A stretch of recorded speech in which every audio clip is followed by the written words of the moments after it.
Good morning. और जो सुबह का कार्यक्रम है मेरा ये स्टार्ट हो चुका है। तो पहले मैं ये बेड मैनेज कर लेती हूँ, क्योंकि बेड अगर हम कर लेते हैं तो हो जाता है, नहीं तो फिर छोड़ देते हैं तो पूरा दिन ऐसे ही रह जाता है। और उसके बाद सुबह अभी अंधेरा है काफ़ी ज़्यादा, तो बस अब मैं ऊपर वाले फ्लोर पे आई थी और अभी सनराइज़ का टाइम हो रहा है। तो थोड़ा सा यहाँ पे सूर्य भगवान को प्रणाम करके फिर थोड़ी देर यहाँ पे रहूँगी छत पे, और उसके बाद फिर नीचे जाऊँगी पोछा लगाते हुए। उसके बाद यश से मैंने ये पौधे में पानी डलवाने का कार्यक्रम शुरू किया है। और बाहर आपको बहुत ज़्यादा शोर आ रहा होगा बच्चों का। यहाँ पे बच्चे मतलब हम लोग के घर के बाहर ज़्यादातर खेलते रहते हैं। तो ये छोटी छोटी बर्ड्स वगैरह सुबह इतनी प्यारी लगती है यहाँ पे। और पहले कमल जी पानी डालते थे, तो मैंने कहा यश को डालने के लिए, क्योंकि पौधे में पानी डालने के बहाने ही धूप में थोड़ी देर रहेगा ज़्यादा।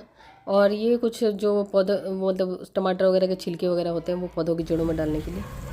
ये गुलाब के पौधों के बीच में ये टमाटर उगाए हैं कमल जी ने।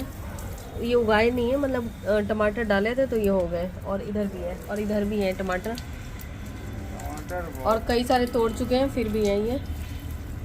और नीचे भी बहुत सारे टमाटर हैं। उसके बाद छत से वॉक करने के बाद फिर दोनों मंजिल पे पोछा लगा के आ चुकी हूँ मैं। नीचे वाले फ्लोर पे पहले सेब खाऊंगी फिर पोछा लगाऊंगी। और आज मुझे शैम्पू करना है, तो मैंने सोचा पहले ऑयलिंग कर लेती हूँ, और जितनी देर नीचे पोछा वगैरह लगाऊंगी डस्टिंग करूँगी उतनी देर में ये तेल थोड़ी देर सर में रहेगा। उसके बाद शैम्पू करूँगी। फिर नीचे का जो पोछा है वो लगाना शुरू कर दिया मैंने। और अभी गर्मियाँ थोड़ी सी बढ़ने लगी हैं। जैसे छत पे अगर जाएँ तो नीचे वाला फ्लोर तो फिर भी ठंडा रहता है, तभी ऊपर वाले फ्लोर पे पहले लगा लेती हूँ। और बस थोड़ा बहुत डस्टिंग जो मतलब 15-20 मिनट के अंदर हो जाए नीचे वाले फ्लोर पे। और ये कुछ आयरन वाले कपड़े थे तो उनको पहले रख देती हूँ। और ये सोफ़ा वगैरह यहाँ पे धूल एक्चुअली इतनी आती है कि किसी दिन अगर सोचो कि छोड़ दो, उस दिन ज़रूर से ज़रूर घर में कोई ऐसा गेस्ट आ जाएगा जो कि डस्ट को उठा उठा के गएगा ये डस्ट कहाँ से आई। तभी ऐसा लगता है कि कितना भी कुछ हो रहा हो ना, तो पहले डस्टिंग ज़रूरी है। लगभग सारा काम हो चुका है, तीनों मंजिल पे झाड़ू पोछा हो चुका है, और जो डस्टिंग थोड़ी बहुत करनी थी वो सारा कुछ कर चुकी हूँ। उसके बाद अब मैं नहाने जा रही हूँ। और तेल लगाए हुए मुझे काफ़ी टाइम हो गया, क्योंकि नीचे वाले फ्लोर पे आते ही मैंने तेल लगा लिया था। और उसके बाद और शैम्पू मैं यूज़ करने जा रही हूँ मामा अर्थ का कर्ड स्मूथनिंग शैम्पू। इसमें कर्ड है, कर्ड जो कि बालों के लिए बहुत अच्छा माना जाता है। और कर्ड हमें बालों से रिलेटेड बहुत सारी प्रॉब्लम से छुटकारा दिलाता है। उसके साथ ही इसमें कैरेटीन जो कि बालों को जेंटली क्लीन करने के साथ स्मूथ भी करता है। तो अगर आप चाहते हैं कि अगर आपके बाल स्मूथ रहे लेकिन आपको कोई भी हार्मफुल केमिकल ना यूज़ करना पड़े, तो मामा अर्थ का आप ये कर्ड स्मूथनिंग शैम्पू यूज़ कर सकते हैं। ये शैम्पू मेड सेफ सर्टिफाइड है, डर्मेटोलॉजिस्ट द्वारा टेस्टेड है, और उसके साथ ही हर टाइप के हेयर के लिए सूटेबल है। मतलब आपके हेयर टाइप कोई भी हो तो आपके हेयर के लिए चल जाएगा। तो ये लगाने के बाद आपके हेयर स्मूथ हो जाएंगे और शाइन करने लग जाएंगे काफ़ी ज़्यादा पहले के कंपेरेटिवली। तो अगर आप अपने उलझे बेजान बालों से परेशान हैं तो इस शैम्पू को ज़रूर कंसिडर कर सकते हैं। और उसके साथ ही है मेरे पास मामा अर्थ का कर्ड स्मूथनिंग कंडीशनर, जो कि अगेन इसमें कर्ड है और साथ में कैरेटीन है। Same made safe certified dermatologist द्वारा टेस्टेड है। मामा अर्थ के सभी प्रोडक्ट नेचुरल होते हैं, इसमें कोई भी हार्मफुल केमिकल नहीं होता है, तो आप इसे निश्चिंत होकर यूज़ कर सकते हैं। और उसके साथ ही ये इंडियन ब्रांड है, तो ये सबसे अच्छी बात है। ये मैं जा रही हूँ शैम्पू करने। अपने बालों की लेंथ के हिसाब से शैम्पू निकालने, तो मेरे बाल लंबे हैं तो इसलिए मैंने थोड़ा ज़्यादा निकाला है। और अच्छी तरीके से उसको बालों को गीले करने के बाद हमें करना है, और जितनी देर आप रखना चाहें उसके बाद इसको। और उसके बाद कंडीशनर अप्लाई करूँगी। कंडीशनर सिर्फ हमें बालों की लेंथ में लगाना है, तो बालों की लेंथ के हिसाब से आप कम ज़्यादा ले सकते हैं। और मामा अर्थ एक प्लास्टिक पॉजिटिव ब्रांड है, और अगर आप मामा अर्थ की वेबसाइट से कुछ भी परचेज़ करते हैं तो आपका हर एक ऑर्डर एक प्लांट से लिंक किया जाता है। 2 मिनट रखने के बाद कंडीशनर मैंने अच्छी तरह वॉश कर लिया। और 2025 तक मामा अर्थ का एम है कि 1 मिलियन ट्री प्लांट करने का। और आपको मामा अर्थ के product Amazon, Nykaa, purple, Flipkart और मामा अर्थ की वेबसाइट पे मिल जाएगा। उसके अलावा मामा अर्थ के कुछ ऑफलाइन स्टोर्स भी हैं, तो अगर आपके एरिया में कोई हो तो ज़रूर बताना।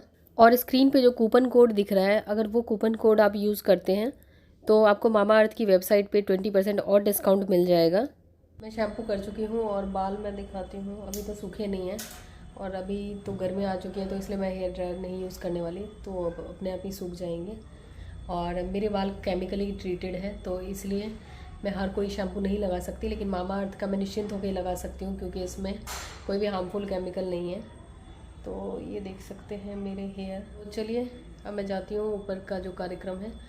और मैंने कुछ साड़ियाँ वो करवाई थी, क्या बोलते हैं उससे, फॉल लगवाया था। हाँ, मैंने कुछ साड़ियाँ फॉल लगवाई थी तो उन सबको मैंने धो दिया, तो उसमें काफ़ी टाइम लग गया, मतलब अच्छी तरीके से साफ़ करा बाहर से आने के बाद है ना, जैसे फॉल वगैरह बाहर से अगर मैं लगवाती हूँ तो उसको चाहे कोई भी साड़ी हो तो उसको या तो ड्राई क्लीन वाली होती है तो ड्राई क्लीन कराती हूँ, धोने वाली तो हाथ से धोती हूँ। नहीं तो मैं जो ड्राई क्लीन वाली साड़ी होती है, इसीलिए मैं कोशिश करती हूँ कि ड्राई क्लीन वाली साड़ी को मैं खुद से ही फॉल लगाऊँ ताकि मुझे बाहर ना देना पड़े। तो चलिए अब जाती हूँ छत पे। ये सभी साड़ियाँ पहले मैं इधर 10-15 मिनट के लिए रस्सी पे टांग रही हूँ, जिससे कि इसका जो पानी है वो निकल जाए, क्योंकि हाथ से धोई है और मैंने ड्रायर में भी नहीं डाला है। और 10-15 मिनट के बाद फिर मैं इनको नीचे फैला दूँगी, नहीं तो इनका जो कलर है, इतनी तेज़ धूप है उसमें फेड ना हो जाए, तो इसलिए मैं जैसे तैसे फैला रही हूँ। और वैसे भी मुझे साड़ी फैलाना थोड़ा सा कॉम्प्लिकेटेड काम लगता है, साड़ी फोल्ड करना भी फैलाना भी, क्योंकि आदत नहीं है ना। और अभी मैं देख रही हूँ ज़्यादातर साड़ियाँ पिंक टोन में हैं। और उसके बाद 10-15 मिनट बाद मैं इसको नीचे ले आई, और जब तक मैंने पूजा वूजा की इधर, तब तक मतलब ऊपर जाके फिर मैं ले आई। अब ये यहाँ पे सूखते रहेंगे पूरे दिन, थोड़ी देर में सूख जाएंगे।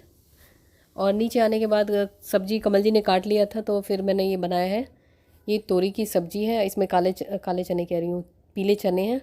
और उसके बाद ये जिमी कंद का भरता, उसके लिए मैंने इसको उबाल लिया है, अलग से उबाला है, दाल के साथ इसको नहीं उबालना होता, नहीं तो दाल फिर वो हो जाता है। तो शैम्पू किया था तो इसलिए जल्दी जल्दी में फिर खाना बनाया, क्योंकि थोड़ा लेट हो ही जाती हूँ। तो खाने में ये बनाया है, चटनी बनाई है आम की, और आलू का कह रही हूँ, जिमी कंद का भरता, सब्जी, दाल, और सलाद। ज़्यादा काटने का टाइम नहीं था तो ऐसे ही काट दिया। और सुबह तो मैंने जल्दबाजी में काम किया था, तभी मैं कुछ भी रिकॉर्ड नहीं कर पाई, क्योंकि जिस दिन मुझे शैम्पू करना होता है उस दिन काफ़ी जल्दबाजी होती है। और मैंने कमल जी को बोला कि आप सब्ज़ी काट दोगे, तो जब मैं बोलती हूँ सामने से तब वो भाव खाते हैं, तो उन्होंने कहा नहीं, खुद ही काटो, खुद ही बनाओ एक्चुअली वो लेट आए थे तो थोड़ा थक गए थे। तो चलिए मैं फटाफट से सब्ज़ी काट लेती हूँ। और ज़्यादा कुछ खास नहीं बना रही हूँ, यही शिमला मिर्च और आलू की सूखी सब्ज़ी और रोटी बनाऊँगी। और दिन की थोड़ी सी सब्ज़ी वगैरह बची हुई है तो उसको भी इसमें वो कर लूँगी। तो दिन में ज़्यादा ब्लॉग रिकॉर्ड नहीं किया, दिन में लगभग इसी छोटे मोटे काम में लगी रही। और बस अब शाम को जल्दी जल्दी खाना बना लेती हूँ, ताकि जल्दी सोने को मिल जाए और अपना जो भी टाइम हो अपने पास ज़्यादा हो, क्योंकि ज़्यादा रात हो जाती है तो फिर समझ में ही नहीं आता रहता क्या करें। और सब्ज़ी बना रही हूँ ये 5 फ़ोरन डाल के, तो इसमें प्याज वगैरह नहीं डाला है, तो इसमें 5 फ़ोरन में जो पड़ते हैं तो वही मसाले डाल रही हूँ। तो इससे क्या होता है कि सब्ज़ी का स्वाद अच्छा हो जाता है। और ये हींग थी, उसके बाद शिमला मिर्च और आलू, ये सूखी सब्ज़ी बनाऊँगी, तो ज़्यादा कुछ कॉम्प्लिकेटेड अभी रात को नहीं बनाऊँगी। वैसे रात को मतलब शाम होने के बाद फिर मुझे ज़्यादा, मतलब मेरा दिमाग ज़्यादा काम करने लग जाता है, तो फिर मैं ज़्यादा भी बना सकती थी, लेकिन ये हो जाता है कि थोड़ा टाइम टेबल भी फॉलो करना होता है। नहीं तो अभी तो मैं पूरी रात भी जग के मतलब चाहूँ तो कर सकती हूँ। हाँ, लेकिन सुबह फिर लगता रहता है कि समझ में नहीं आता अगर पहले से ना प्लान करा हो तो। और उसके बाद फिर आटा, तो ये आटा गूँथ लेती हूँ। और बचपन में ये काम मुझे बिल्कुल नहीं पसंद था, आटा गूँथना, कपड़े धोना, ये सब काम नहीं पसंद था। तो अब तो खैर पसंद नापसंद नहीं होती है, अब सारा काम होता है तो अभी ये सोचने का टाइम नहीं मिलता कि कौन सा काम पसंद है कौन सा नहीं है। अभी ये बच्चों के पास ये ऑप्शन होता है कि हाँ ये काम नहीं पसंद है तो ये नहीं करेंगे। तो ये सब्ज़ी जो बनाती हूँ तो इसमें नमक बाद में डालती हूँ, जब ये आलू वगैरह पक जाते हैं तब नमक डाला है, जिससे कि ये थोड़े से मतलब आलू टूटे ना, नहीं तो फिर आलू बिल्कुल उसमें वो बन जाते हैं, भरता बन जाता है। फिर उसके बाद थोड़ा थोड़ा मसाला डाला है इसमें। तो सब्ज़ी बस ऑलमोस्ट बन चुकी है, बस इसको थोड़ा और, इसका जो कलर आने तक इसको और पकाऊंगी, क्योंकि वैसे पक चुका ही है। और बस उसके बाद फटाफट से रोटियां बना लूँगी। और रोटियां जो मैं बनाती हूँ पूरी गिनती की बनाती हूँ, वैसे बहुत सारे लोग गिनती करके नहीं बनाते, लेकिन मैं इसलिए बनाती हूँ क्योंकि एक भी बच जाती है तो फिर वो कोई खाने वाला नहीं होता, और अगर ज़्यादा बच जाती है तो फिर मतलब घर की जो लेडीज़ होती हैं फिर वही खा लेती हैं ज़्यादा, फिर खाते खाते मतलब ये हो जाता है कि सबका खाना खा खा के ना वेट ज़्यादा बढ़ जाता है। तो वैसे तो आजकल छोटी फैमिली होती है तो कम ही बनाना चाहिए, गिन के ही बनाना चाहिए। अब इसमें काली मिर्च डाल रही हूँ। पहले जॉइंट फैमिली होती थी, बड़ी फैमिली होती थी, तो उसमें पता नहीं चलता था कितना भी बनाओ ख़त्म हो ही जाता था, बच भी जाता था तो भी यूज़ हो जाता था। आजकल कोई खाना नहीं चाहता एक बार का दूसरी बार। और उसके बाद फिर मैंने धनिया डाल दिया है, जो बड़े बड़े एकदम, ये सब्जी अभी की है, बाकी ये तीनों चीज़ें दिन की हैं। तो ये कितनी चीज़ें हो गई, 3 4 और रोटी लगा के 5 और एक चटनी भी है। तो चटनी मैं भूल गई थी, फिर कमल जी को याद आ गया। ये कच्चे आम की चटनी है, कच्चे आम और जीरा की चटनी है, मेरे में भी डाल दो यार। और ये मेरी प्लेट है, वो टेबल पे भी गिर गया, मैं थोड़ा ज़्यादा डाल दूँ तो अभी हम लोग खाना खा लेते हैं और यश जो है उसका पेपर चल रहा है, मतलब टेस्ट चल रहा है, उसका भी टेस्ट चल रहा है। तो वो जब आएगा फ्री होके तभी खाएगा और हम लोग मतलब पहले ही खा लेंगे। उसको पता नहीं है ना कितने घंटे में फ्री होगा, तभी खा रहे हैं। उसके बाद खाना बनाने से ज़्यादा ज़रूरी काम लगता है मुझे बर्तन धोना, क्योंकि बर्तन अगर धुले होते हैं तो सुबह मन हल्का लगता है। और जिन लोगों को सुबह सुबह काम करने का मन नहीं करता तो उन्हें कोशिश करनी चाहिए रात को ही ज़्यादा काम निपटा लेने की। ये अभी आया है और मैं इसके पास गई थी तो इसने मुझे डांट के भगाया था कि बार बार डिस्टर्ब कर रही हूँ, कभी कुछ पूछने जा रही थी, तो इसलिए मैं आज नाराज़ हूँ। 5 मिनट नहीं, 1 आध मिनट में ही मान जाऊँगी। चलिए मैं आपको एक बड़ा सा बवंडर दिखाती हूँ, ये मतलब होश उड़ जाएंगे।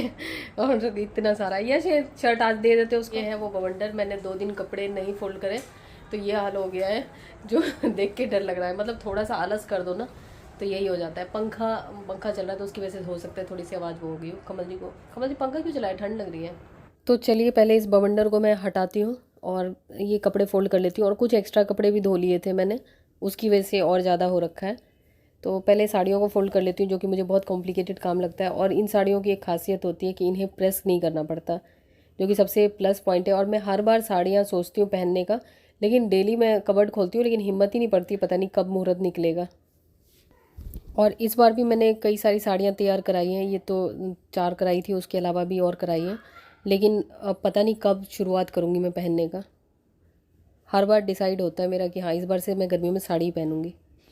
और उसके बाद ये प्रेस का वो क्या बोलते हैं काम, तो प्रेस फिर मुझे उस हिसाब से थोड़ा सा मतलब ठीक लगता है कि हाँ जो अपने कपड़े होते हैं तो उसको प्रेस करने में मज़ा भी आता है। और जो जेंट्स के कपड़े होते हैं अब वो मैं नहीं करती, वो उस नौकरी से मैंने त्याग पत्र दे दिया है। पहले मैं करती थी सबके कपड़े, अब नहीं करती।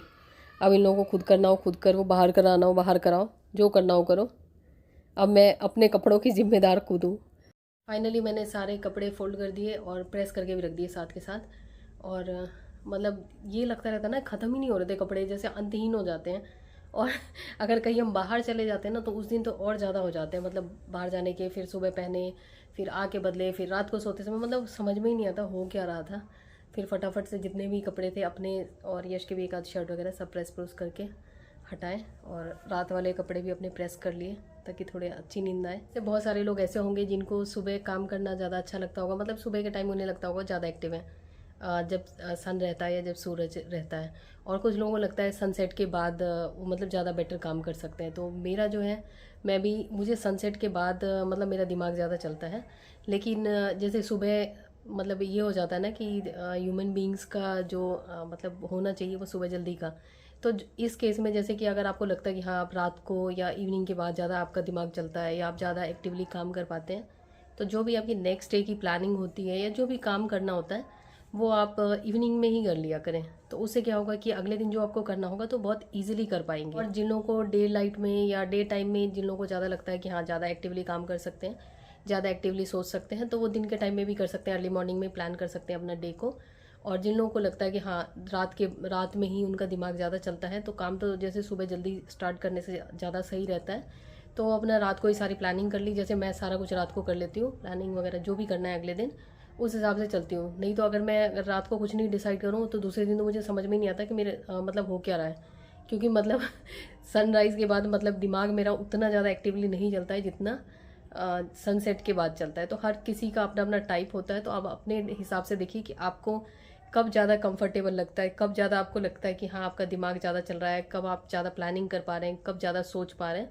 तो उस हिसाब से उस समय प्लानिंग करिए और जो काम है वो अपना निपटाइए। लेकिन प्लानिंग जैसे अगले दिन की भी अगर करनी है तो जैसे शाम को दिमाग ज़्यादा चल रहा है तो शाम को प्लानिंग कर लीजिए, फिर अगले दिन आपको काम इजी हो जाएगा। मतलब आपको ज़्यादा एफर्ट नहीं डालना पड़ेगा। और ख़ास करके तब जब कि अगर आप इवनिंग पर्सन हो तो उस केस में ये हो जाता है ना कि दिन हमारा बर्बाद हो जाता है, हमें समझ में ही नहीं आता हम कहाँ जा रहे हैं, क्या कर रहे हैं। कभी फ़ोन चलाते हैं, कभी टीवी देखते हैं, कभी किसी से बात करते हैं, क्योंकि कुछ मतलब समझ में ही नहीं आ रहा होता है। तो आप रात को ज़रूर प्लान कर लें। और अगर आप डे पर्सन है, मतलब सब कुछ आप सुबह प्लान करके कर सकते हैं, तो अर्ली मॉर्निंग में करिए तो बेटर रहेगा। तो चलिए आज का ब्लॉग यहीं तक था, मिलती हूँ आपसे नए ब्लॉग में, तब तक के लिए बाय बाय।